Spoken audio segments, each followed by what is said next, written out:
অনেক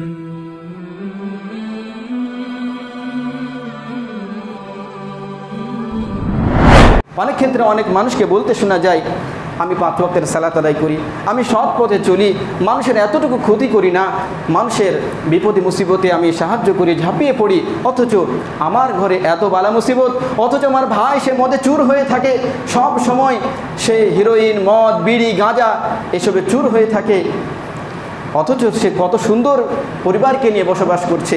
আল্লাহর কি বিচার! নাউযুবিল্লাহি মিন যালিক।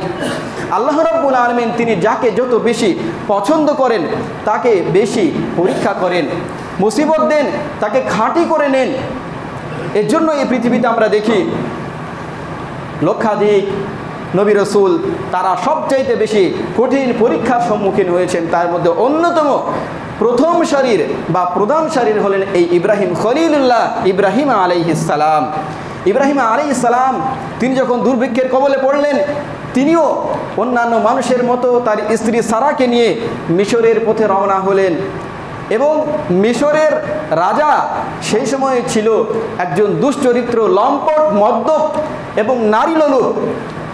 আমাদের জেনে রাখা দরকার যে মিশরে সেই সময় যারাই সম্রাট বা বাদশাহ থাকতো, সর্বোচ্চ পর্যায়ে শাসক থাকতো, তাদেরকে বলা হতো ফেরাউন। তো সেই সময়ের ফেরাউন ছিল নারী লোলুপ, মদ্যপ, লম্পট চরিত্রের, এবং সে তার লোকদেরকে রাস্তাঘাটে পাহারায় বসিয়ে রাখত। যদি কোনো মানুষের সাথে কোনো মহিলা, সুন্দরী রমণী তাদের নজরে পড়তো, তারা সঙ্গে সঙ্গে সেই নারীকে অপহরণ করে বাদশার কাছে হস্তান্তর করত। বাদশাহ তার সাথে অন্যায় অপকর্ম করত, তার ইজ্জত নিয়ে খেলা করত। ইব্রাহিম আলাইহিস সালাম তিনি যখন সেই রাস্তা দিয়ে যাচ্ছিলেন, তাকেও ধরা হলো এবং জিজ্ঞাসা করা হলো যে এই মহিলাটিকে। ইব্রাহিম আলাইহিস সালাম তিনি বললেন, এটি আমার বোন।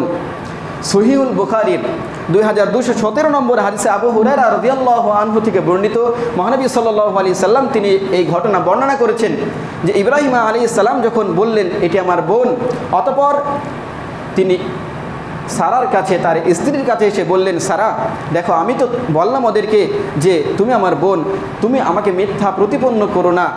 কারণ হচ্ছে তুমি আমার স্ত্রী হতে পারো, তবে সারা পৃথিবীতে তুমি আর আমি ছাড়া দ্বিতীয় কোনো মুসলিম নেই, নরনারী মুসলমান নেই। অতএব তুমি আর আমি বিশ্বাসের দিক থেকে, দ্বীনের দিক থেকে, ধর্মের দিক থেকে তুমি আমি ভাই বোন, যদিও আমরা স্বামী স্ত্রী। ইব্রাহিম আলাইহিস সালামকে বন্দি করা হলো। অতঃপর সারা তার স্ত্রীকে অপহরণ করে বাদশার নিকটে পৌঁছানো হলো। মহানবী সাল্লাল্লাহু আলাইহি ওয়াসাল্লাম তিনি বলছেন, অতঃপর ইব্রাহিম আলাইহিস সালাম তার স্ত্রীকে তাদের হাতে হস্তান্তর করা প্রথম থেকেই তিনি আল্লাহর কাছে সালাতে দণ্ডায়মান হলেন এবং আল্লাহর কাছে তার স্ত্রীর ইজ্জতের জন্য প্রার্থনায় রত হলেন। আল্লাহর কাছে তিনি দোয়া করছিলেন, হে আল্লাহ, তুমি আমার স্ত্রীর আবরুকে, ইজ্জতকে তুমি হেফাজত করো। অতঃপর সারাকে যখন সেখানে নিয়ে যাওয়া হলো, সারা সেখানে যখন উপস্থিত হলেন বাদশার নিকটে, অতঃপর বাদশাহ তার নিকটে কওমা ইলাইহা, তার দিকে অগ্রসর হওয়ার প্রচেষ্টা যখন চালালো, অতঃপর সারা আলাইহিস সালাম তিনি তাতাওয়াজ্জা ওয়া তুসাল্লি ওয়া তাকুল, তিনি সালাতে দণ্ডায়মান হয়ে দুআয় রত হলেন এবং আল্লাহর কাছে বললেন, আল্লাহুম্মা ইন্নী আমানতু ইন কুনতা তা'লামু আমানতু বিকা ওয়া বিরাসূলিকা ওয়া আহসানতু ফারজি ইল্লা আলা যাওজি। হে আল্লাহ, আমিও তোমার উপরে ঈমান আনয়ন করেছি, আমি একজন মুসলিমা, আমি আত্মসমর্পণকারী নারী এবং তোমার রসুলের প্রতিও আমি বিশ্বাস স্থাপন করেছি, আর আমি আমার ইজ্জতকে সংরক্ষণ করেছি কেবলমাত্র আমার স্বামীর জন্য। অতএব হে আল্লাহ, তুমি আমার উপরে এই কাফেরকে বিজয়ী করো না।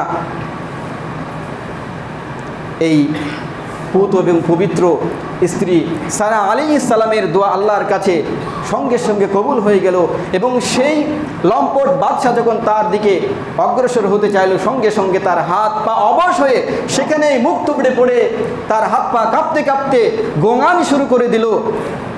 অতঃপর সারা আলাইহিস সালাম এই দৃষ্টি অবলোকন করে তিনি আল্লাহর কাছে বললেন, হে আল্লাহ, এখনই যে সে মৃত্যুবরণ করে মারা যায় তাহলে তো আমাকে তারা হত্যাকারী ভাববে, হে আল্লাহ তাকে তুমি ভালো করে দাও, সুস্থ করে দাও।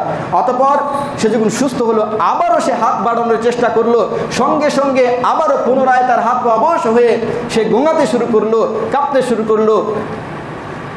এরপরে 2 বা 3 বার এই ঘটনার পরে বাদশাহ যখন সুস্থ হলো, স্বাভাবিক হলো, তখন সে সঙ্গে সঙ্গে বলল, এ কাকে নিয়ে এসেছো তোমরা?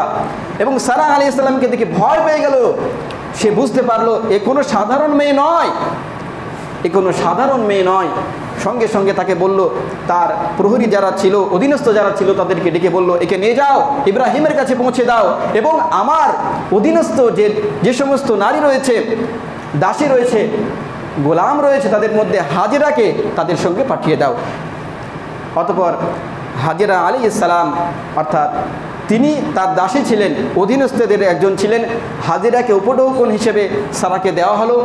হাজেরা আলাইহিস সালাম তিনি এই হাজেরাকে নিয়ে, সারা আলাইহিস সালাম হাজেরাকে নিয়ে তার স্বামীর কাছে পৌঁছালেন এবং আল্লাহর শুকরিয়া আদায় করলেন। ইব্রাহিম আলাইহিস সালাম তিনিও আল্লাহর কাছে কৃতজ্ঞতা স্বরূপ আলহামদুলিল্লাহ বললেন। কি বোঝা গেল? আল্লাহর প্রতি কেউ যদি বিশ্বাস রাখে সত্যিকার অর্থেই, তাহলে আল্লাহ রাব্বুল আলামিন অবশ্যই তার সাহায্য করেন।